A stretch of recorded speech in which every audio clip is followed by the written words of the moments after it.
मैं आपको एक चीज बहुत क्लियरली बता देना चाहता हूँ। इस वाले चैनल पे हम कोई भी वीडियो बनाते हैं उसका पर्पस आपको हाइपर बनाना नहीं है। हमारी कोशिश आपको फैक्चुअली चीजें बताने की है और फैक्ट इस टाइम पे है। तो मैं आप लोग को वापस स्ट्रांगली रेकमेंड करना चाहता हूँ, परेशान होने की जरूरत नहीं है। इट इज इंपॉर्टेंट कि जितना टाइम हमारे पास बचा है हम हर उस चीज से बचे जो हमें परेशान करेगी और फिगर आउट करने की कोशिश करें कि आज जो मुझे पता है उसके बेसिस पे क्या सोच के आगे बढ़ना है। और मैं आपको ये बता देता हूँ कि हम एग्जैक्टली किस बेसिस पे आपको हमारी टेस्ट सीरीज के अंदर क्वेश्चन देंगे, क्या टेस्ट सीरीज का सिलेबस होगा। ठीक है, तो इन सब के बाद एक जो रियलिटी है वो ये है कि एक एनटीए का सिलेबस है फॉनी, उन्होंने टेक्निकली 2025 के लिए पब्लिश नहीं किया है। इसलिए हम लोगों ने ये माना है अपनी टेस्ट सीरीज के लिए कि 2024 का जो सिलेबस है वही 2025 का सिलेबस है। यदि कुछ चेंजेस आएंगे तो वो तब आता है जब एनटीए की तरफ से नोटिफिकेशन आता है and notification can come as late as December. उस समय तक वेट तो कर नहीं सकते टेस्टिंग को लेकर, तो कुछ अजम्पशन के साथ चलना पड़ता है। तो हम अपनी टेस्ट सीरीज को नीट 2024 के सिलेबस के हिसाब से चल रहे हैं।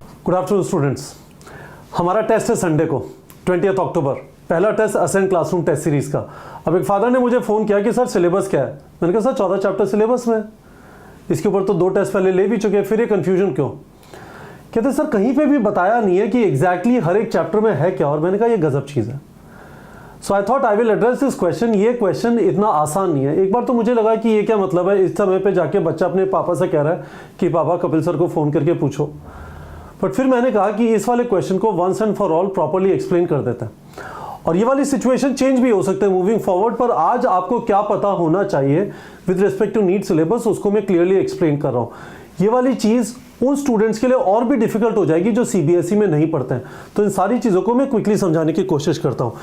एक नई एनसीईआरटी है जो इस समय पे आपके हाथ में होनी चाहिए, जिससे आपको पढ़ना चाहिए, और एक ओल्ड एनसीईआरटी है जिससे आपको नहीं पढ़ना चाहिए। इसका स्पेसिफिक रीजन ये है, इन लोगों ने कुछ स्पेसिफिक चेंजेस किए हैं ओल्ड एनसीईआरटी और न्यू एनसीईआरटी के बीच। और इमेजिन करिए उन स्पेसिफिक चेंजेस में से एक चेंज के ऊपर सुप्रीम कोर्ट में चीफ जस्टिस ने बोला we have received the report of the Indian Institute of Technology, Delhi.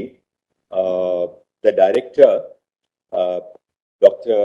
and Professor Rangan Banerjee of the Department of Energy, Science and Engineering constituted a committee from the Department of Physics consisting of Professor Pradeep Ghosh, Professor Aditya Narayan Agnihotri and Professor Sankalpa Ghosh, a very high-powered team-member committee.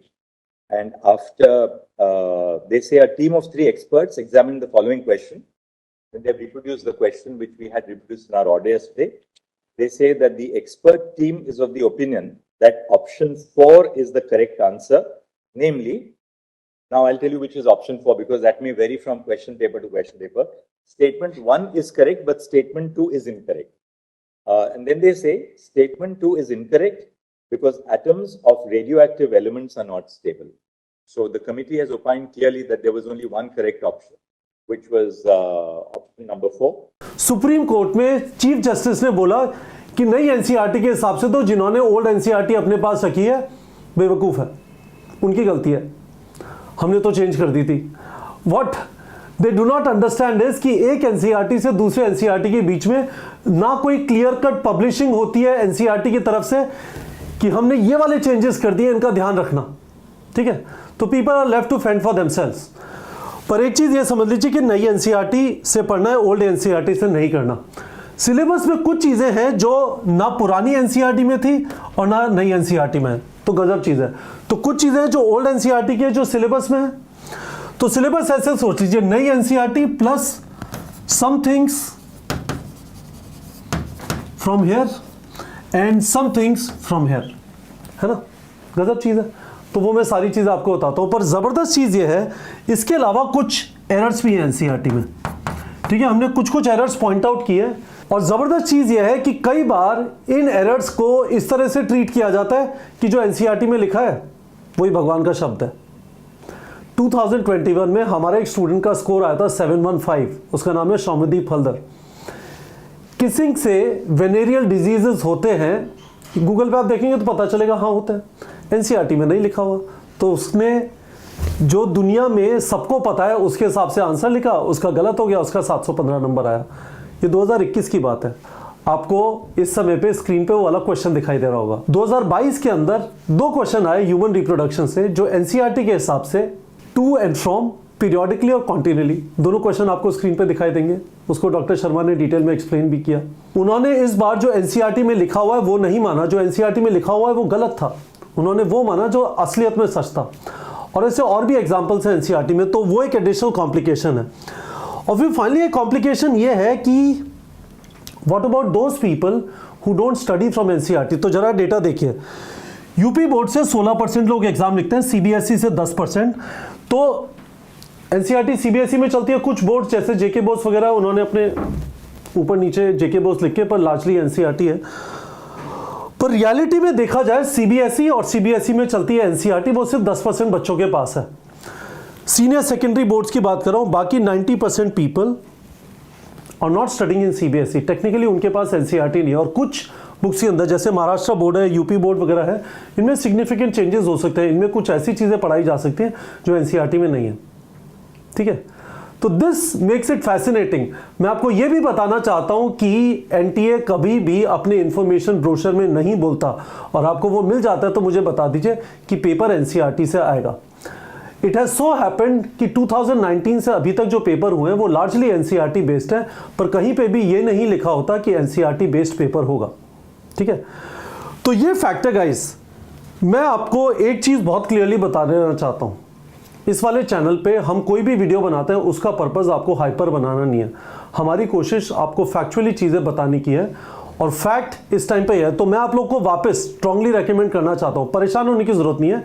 It is important कि जितना time हमारे पास बचा है हम हर उस चीज से बचे जो हमें परेशान करेगी, और फिगर आउट करने की कोशिश करें कि आज जो मुझे पता है उसके बेसिस पे क्या सोच के आगे बढ़ना है।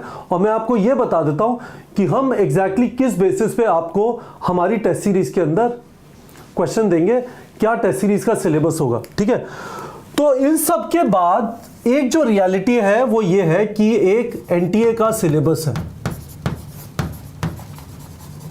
For NEET. उन्होंने टेक्निकली 2025 के लिए पब्लिश नहीं किया है, इसलिए हम लोगों ने ये माना है अपनी टेस्ट सीरीज के लिए कि 2024 का जो सिलेबस है वही 2025 का सिलेबस है। यदि कुछ चेंजेस आएंगे तो वो तब आता है जब एनटीए की तरफ से नोटिफिकेशन आता है, and notification can come as late as December. उस समय तक वेट तो कर नहीं सकते टेस्टिंग को लेके, तो कुछ अजम्पशन के साथ चलना पड़ता है। तो हम अपनी टेस्ट सीरीज को नीट 2024 के सिलेबस के हिसाब से चल रहे हैं। अब नीट 2024 के सिलेबस के लिए दिस इज नीट 2024 सिलेबस, ये वाला पीडीएफ हमने नीट प्रेप के टेलीग्राम चैनल पे डाल दिया। आप लार्जली ये देखेंगे कि सिलेबस जो है it is new NCERT plus some topics of old NCERT plus some topics which are neither in new NCERT और ओल्ड एनसीईआरटी। अब जो लोग एनसीईआरटी से नहीं है, I am not an empowered person to answer this question, but मैं आपको factually चीजें बताने की कोशिश कर रहा हूं। तो सबसे पहले ये वाली चीज देख लीजिए, यहां पे आपको सिलेबस मिल जाएगा। जैसे आपको यहां पे आप देखेंगे रोटेशनल मोशन, नई एनसीईआरटी के अंदर parallel and perpendicular axis theorem नहीं है, parallel and perpendicular axis theorem to calculate moment of inertia पर नीट में है ना। तो यहाँ पे आप देखेंगे आपको बायोलॉजी के अंदर जैसे मॉर्फोलॉजी ऑफ फ्लावरिंग प्लांट्स के अंदर चलेंगे, मैं वहाँ पे आपको लेके चलता हूँ। ये केमिस्ट्री आ गया, यहाँ पे सॉल्ट एनालिसिस एक्स्ट्रा है, और उसके बाद बायो में आप चलेंगे तो बायो में आपको यहाँ पे दिखाई देगा मॉर्फोलॉजी एनाटॉमी, और यहाँ पे इन्होंने लिखा है मालवेसी, क्रूसीफेरी, लेग्यूमिनेसी, कॉम्पोसिटे, ग्रामीने, और इनफैक्ट इन्होंने सोलोनेसी नहीं लिखा, सोलोनेसी नहीं एनसीईआरटी में है ना। तो मैं आपको बता देता हूँ कि हम लॉजिक क्या फॉलो करेंगे, और उसके बाद ये वाला पीडीएफ हमने नीट प्रेप के टेलीग्राम चैनल पे डाल दिया। तो फिजिक्स के अंदर न्यू एनसीईआरटी प्लस ये वाले टॉपिक्स है ना, ये सारे 9 टॉपिक्स। नई एनसीईआरटी में ये वाले टॉपिक थे, नई एनसीईआरटी प्लस ये वाले टॉपिक्स, यूनिट्स एंड मेजरमेंट में एरर्स, रिलेटिव मोशन यानी motion in strain, motion in plane में relative motion, parallel and perpendicular axis theorem, system of particular rotational motion में, मीटर ब्रिज करंट इलेक्ट्रिसिटी में, eddy current है, resonance AC के अंदर, polarisation wave optics में, application of PN junction, और logic gate semiconductor electronics में। इन सब का पीडीएफ भी हमने पहले जो ओल्ड एनसीईआरटी में होता था उसको लेके नीट प्रेप के टेलीग्राम चैनल पे डाल दिया, जिससे कोई कंफ्यूजन ना रहे। ठीक है, केमिस्ट्री के अंदर पी ब्लॉक एलिमेंट्स हैं। अब जरा देख लेते हैं कि पी ब्लॉक एलिमेंट के बारे में इन्होंने क्या लिखा हुआ है। ठीक है, दिस इज इंपॉर्टेंट। हम जो लॉजिक फॉलो करते हैं हम ये मानते हैं कि पी ब्लॉक एलिमेंट हम आपको पूरा देंगे, क्योंकि यहाँ पे पी ब्लॉक एलिमेंट ग्रुप 13, 14 हम आपको पूरा देंगे, क्योंकि यहाँ पे इन्होंने पी ब्लॉक एलिमेंट के बारे में जो लिखा है दैट इज नॉट कूल, ठीक है। ग्रुप 13 to 18 ये अपने पी ब्लॉक एलिमेंट्स है। Electronic configuration, general trends in physical and chemical properties across period down the group, unique behaviour of first element in each group. So technically हमें compounds नहीं देने चाहिए, पर हम यहाँ पे रिस्क नहीं लेते हैं, हम दे देते हैं, ठीक है। पर हम कम क्वेश्चन देंगे पी ब्लॉक से आपको compare to D and F block in coordination compound, जब कोऑर्डिनेशन केमिस्ट्री की बात है, जब सिलेबस की बात आएगी जिसके अंदर ये वाले चैप्टर्स आ रहे हैं, ठीक है। चलो तो वापस आ जाते हैं। तो P block element group 13 to 18 है ना। और उसके अलावा सॉल्ट एनालिसिस और ये जो नई फैमिलीज हैं, अच्छा, और फिजिक्स में एडिशनली 18 एक्सपेरिमेंट्स हैं, है ना। इनफैक्ट एक्सपेरिमेंट से क्वेश्चन भी आते हैं, तो ये भी एनसीईआरटी में नहीं है। तो ये 18 experiment plus salt analysis plus आपकी एडिशनल फैमिलीज, इस वाले वीडियो के डिस्क्रिप्शन में प्लेलिस्ट है जिसमें इन सब से रिलेटेड वीडियोस और क्वेश्चंस प्रैक्टिस करने के लिए हम लोगों ने डाल दिए, तो आप उसे यूज कर सकते हैं, ठीक है। तो केमिस्ट्री का मैंने आपको बता दिया, सॉल्ट एनालिसिस एक्सट्रैक्ट जो ना पुरानी एनसीईआरटी में था ना नई में है, ये पुरानी एनसीईआरटी में था, पर इसका उन्होंने एनटीए ने अपने सिलेबस में बहुत लिमिटेड लिखा है, पर हम इसे पूरा कवर करेंगे क्योंकि हू नोस, है ना। बायोलॉजी के अंदर मॉडिफिकेशन नहीं है नई वाली एनसीईआरटी के अंदर, तो मॉडिफिकेशन के लिए हमने पुरानी वाली एनसीईआरटी का चैप्टर डाल दिया, आप उसमें से मॉडिफिकेशन पढ़ लीजिए। एडिशनल फैमिलीज के लिए वीडियोस हैं। प्लांट टिश्यूज के अंदर भी देखिए, टिश्यूज के अंदर भी अच्छी खासी क्लैरिटी नहीं दी है, जरा देख लेते हैं। तो नई एनसीईआरटी में मेरिस्टेमेटिक टिश्यूज वगैरह नहीं है, पर ये देखिए यहाँ पे बोलते हैं morphology and modification tissues anatomy and functions of different part of flowering plant. देखिए टिश्यूज यहाँ पे लिखा है तो पूरा है, कुछ क्वालिफाई नहीं किया इन्होंने, है ना। और फिर मॉडिफिकेशन इन्होंने लिखा हुआ है morphology and modification, correct. Modification नई वाली एनसीईआरटी में नहीं है। तो प्लांट टिश्यूज पूरा होगा, पर हम सेकेंडरी ग्रोथ कवर नहीं करेंगे। उसके अलावा एनिमल टिश्यूज और कॉकरोच। अब क्या है, कॉकरोच कहां से आया? पहले इन्होंने फ्रॉग बोला था, अब फ्रॉग के ब्रैकेट में, इंसेक्ट के ब्रैकेट में फ्रॉग लिख दिया था, फिर उन्होंने इंसेक्ट एंड फ्रॉग लिख दिया। देखिए ऑफ एन इंसेक्ट, यहाँ पे भी बाद में इन्होंने इंसेक्ट का फ्रॉग लिख दिया, तो समझ सकते हैं आप, है ना। So this is what it is. Hopefully आप लोग को समझ में आ गया होगा। वापस मैं समराइज कर देता हूं, नई एनसीईआरटी प्लस ये new topics, 9 new topics, experiments, इनके वीडियो की प्लेलिस्ट वीडियो के डिस्क्रिप्शन में, इसका पूरा पीडीएफ ग्रुप 13, 14 और 15, 16, 17, 18 पुरानी एनसीईआरटी से नीट पैक के टेलीग्राम चैनल पर डाल दिया। ये मॉडिफिकेशन, ये टिश्यूज, ये दोनों पुरानी एनसीईआरटी से, इसलिए हमने एनाटॉमी और मॉर्फोलॉजी ऑफ फ्लावरिंग प्लांट्स और स्ट्रक्चरल ऑर्गेनाइजेशन इन एनिमल्स में टिश्यूज और कॉकरोच, इन तीनों के चैप्टर हमने नीट प्रेप के टेलीग्राम चैनल पे डाल दिया और इसके वीडियो डाल दिया, ठीक है। मैं समराइज कर देता हूं गाइस, समझ लीजिए। आपको नई एनसीईआरटी से पढ़ना है। एनटीए कहीं पे भी नहीं कहता है कि एनसीईआरटी से पेपर आएगा, एनटीए कहीं पे भी नहीं कहता है। वो एक लिस्ट देते हैं ऑफ टॉपिक्स लाइक दिस, ठीक है।